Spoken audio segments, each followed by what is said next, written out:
Carlos Maza, Ciro Gomes. Pois é, cara, eu acho que o pessoal que acompanha o jogo político há mais tempo, eu espero que tenham mais novatos e tal, vão ficar com raiva de mim, porque vão dizer que eu sempre repito a mesma coisa. Mas é porque nesse cenário, no tema Ciro Gomes, não tem outra coisa pra dizer, basicamente, né? Primeiro, destacar um dado que eu acho muito interessante da PC Pesquisa Quest, né? Que é a rejeição dos candidatos. O Lula aparece com 46%, né? Oscilando um pontozinho pra baixo. Aí o Bolsonaro aparece com 54%. E o Ciro aparece com 54 também, aumentou 4 pontos, né?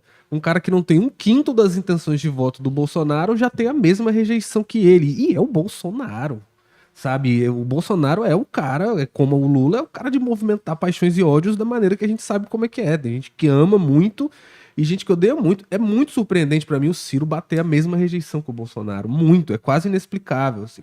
Então a única coisa que se tem, né, sendo pragmático, é olhar como ele tá fazendo a campanha dele e como foi o caminho que ele trilhou até chegar a esse número, 54% de rejeição. Que não tem nem o mais ferrenho cirista vai poder olhar um dado desse e dizer, não, não tem nada de errado na campanha, é isso aí, Ciro tá certo. Não. Aí, estrategicamente ou eleitoralmente, no mínimo, claramente há um equívoco aí observar isso. Agora, repetindo o que eu sempre falo, é o cenário, né? Não é abre aspas, coitado, fecha aspas do Ciro até, né? Desde o início, não era uma eleição muito boa para a terceira via chamada, né?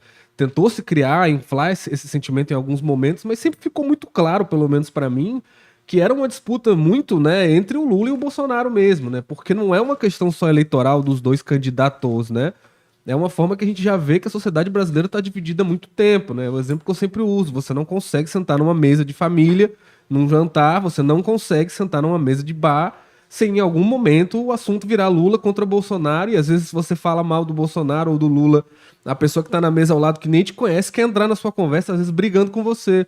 É uma divisão que está estabelecida na sociedade brasileira há muitos anos, não foi agora.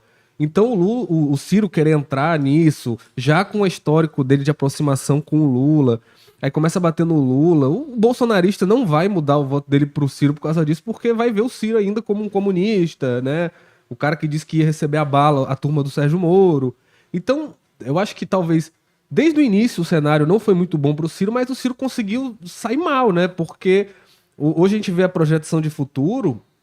Se bobear, a Tebet sai dessa campanha muito mais fortalecida para as próximas eleições, estabeleceu quem é o inimigo dela aí, o bolsonarismo, apesar dela ter crescido aí o tom contra o PT aí nesses últimos dias por conta dessa campanha pelo voto útil, mas eu acho que ela até sai com uma plataforma maior aí para voos futuros, né? Enquanto o Ciro sai muito chamuscado dessa história. Qual é o futuro político do Ciro, né? Ele próprio tem dito que não vai disputar a eleição, eu não sei muito se eu confio nisso, acredito nisso, acho que ele volta aí. Mas, enfim, de alguma forma não tem como negar, né? Não sei se a estratégia dele não foi boa, né?